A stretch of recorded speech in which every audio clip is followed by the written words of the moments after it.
Welcome back to the Big Saturday Show. Republicans are slamming President Biden for his weak response to Iran as Iran ramps up attacks on U.S. bases in Syria. More U.S. forces are hurt after another attack by Iranian-backed militias after the drone attack on Thursday that killed an American contractor. To make no mistake, the United States does not emphasize seek conflict with Iran, but be prepared for us to act forcefully, protect our people. Republicans say this response is just too little, too late. Biden comes in and starts this appeasement red carpet with this dream of entering into the Iran deal. And these mass drone attacks have spiked again, and they're going to keep doing them until we hit back in a way that Iran cares about. These guys somehow think that acting tough and talking tough is more important than hard, real American power. And here's the cost of Biden's weakness on foreign policy. According to the DOD, Iran has attacked U.S. bases 78 times since Biden took office. Katie, when Biden says the United States doesn't seek conflict with Iran, but we have to act forcefully to protect our people, what exactly does that mean? Well, he should be saying something much more forceful than that. And Iran clearly seeks conflict with us, just given the events of the last week and also the dozens and dozens of attacks we've seen since Joe Biden took office.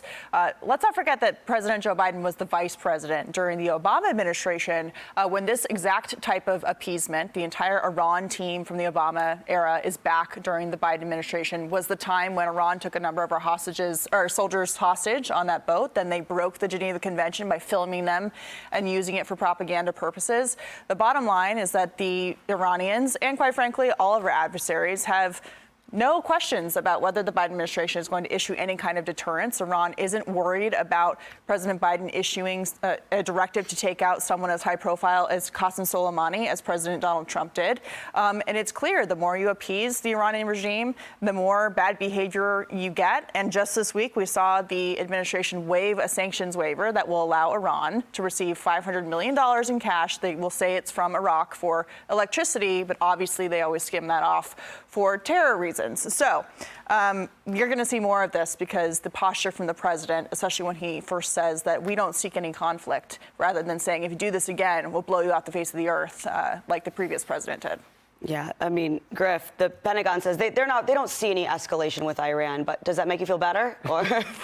Well, no. And again, to Katie's point, I remember in 2016, I was in Mosul with Lieutenant Colonel Oliver North, and we saw Qasem Soleimani with the Iranian Revolutionary Guard on the ground in Iraq. And if you want them to stop attacking our troops, you take a guy like Soleimani out and kill him. That sends a message. You were trying to interpret what the president said about forcefully protect American troops in Syria. Well, the problem is the unmentioned part of that is he says, however, we won't want to do too much to knock an Iran deal off the table. We want to keep that on the table. So we're going to give you a little prick here, but we're not going to go all the way in. And, that's why you're seeing people like Mike Waltz saying they're going to continue this tit for tat thing because we're not forcefully responding by going on the offense and saying, we know you're over here, we're going to take you out like Trump did with Soleimani. So unfortunately, you're probably going to see this continue, I think. Yeah, and do we have that of the SNL-style skit that was mocking the president and Kamala? They don't seem to be too afraid. I want to show that quickly.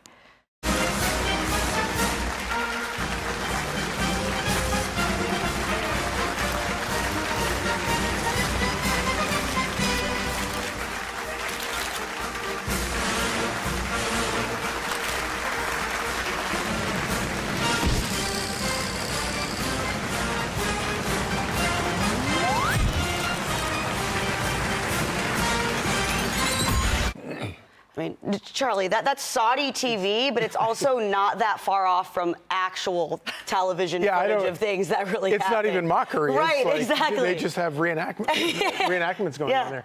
No, it's another example where the Biden administration has literally made us a laughingstock of the world. The old adage is that you don't get to declare peace; only your enemy can declare peace.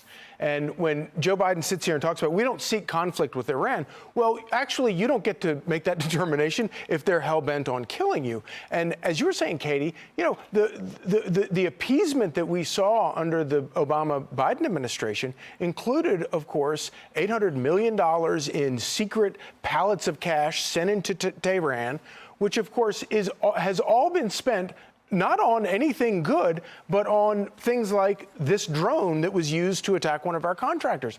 Every single weapon that Iran has used against American interests or American personnel since then was paid for by the money that Joe Biden and Barack Obama gave Iran. And so, what do you do?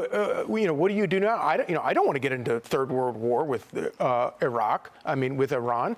But I do know this, that if you didn't have imbeciles who hated America creating the situation in the first place, then we would be in a better situation to deal with it right now. Yeah, and just as, people may be asking, why is it that we have U.S. troops in Syria at all? What are they doing there? Well, I believe they're unauthorized to be there, but they're also Congress there is supposed to declare war. That is true, but they're also there to keep track of ISIS, which is still a threat. There are a number of ISIS camps there. But Iran's attacks in the United States haven't just happened in the Middle East. We've seen them targeting U.S. officials, Secretary of State Mike Pompeo, John Bolton, a number of Iranian-American activists here in the United States.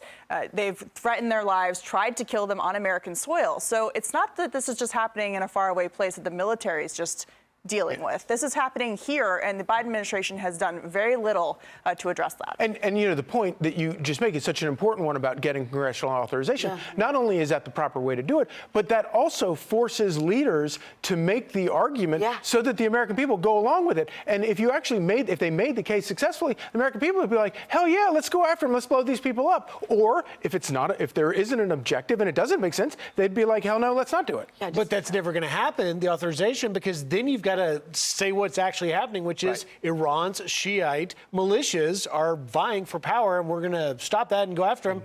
No way. That'd kill an Iran deal. It smells like more nation building. Yeah, I just, that our Constitution was set up a certain way for a reason. Yes.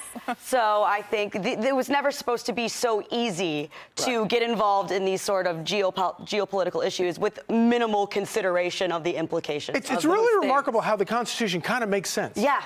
It's almost like they sort of debated it and discussed it, and it went to some trouble to sort of get it to become our Constitution. And if you brought it just a tad bit, I mean, we got China flying balloons, we've got Russians taking our drones down, and now you've got the Iranian militias attacking U.S. troops over there. It seems like everybody's lining up to take a little shot to see how far they can push, to see what the response will be. And so far, it's accurate to say it's been at best only reactionary. Yeah. Well, how's that for Saturday? Hey, Sean Hannity here. Hey, click here to subscribe to Fox News YouTube page and catch our hottest interviews and most compelling analysis. You will not get it anywhere else.